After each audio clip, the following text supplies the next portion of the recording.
Hi, നിങ്ങളുടെ അപർണയാണേ. ഞങ്ങടെ പറഞ്ഞ അറിഞ്ഞല്ലോ അല്ലേ, നമ്മുടെ ചാനല് പൂട്ടിപ്പോയി. എങ്ങനെ പൂട്ടി പോവാതിരിക്കും? അമ്മ അതിരി ചെയ്തല്ലേ ചെയ്തത്. വിഷമിക്കണ്ടാട്ടോ. ആർക്ക് വിഷമം?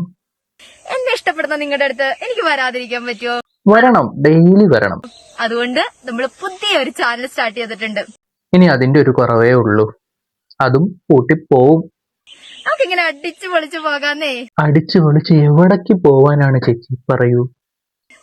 പിന്നെ പിന്നെ എന്താ പറയാ, ഒന്നും പറയണ്ട.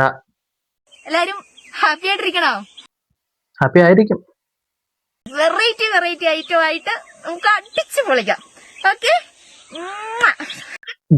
വെറൈറ്റി സാധനം എന്താണെന്ന് നിങ്ങൾക്കറിയുമോ? നിങ്ങളുടെ അപർണയാണേ, പബ്ലിക് പ്ലേസിൽ നിന്ന് മൂത്രം ഒഴിക്കാൻ വലിയൊരു കൊതിയാ. ആ ചലഞ്ച് ഏറ്റെടുത്താലോ? സംഭവം പബ്ലിക്കായിട്ടിരുന്ന് മൂത്രമൊഴിക്കുന്നതാണ് വെറൈറ്റി. അതുകൊണ്ടാണ് ചാനൽ പൂട്ടിപ്പോയത്. ഇതും വൈകാതെ പൂട്ടും.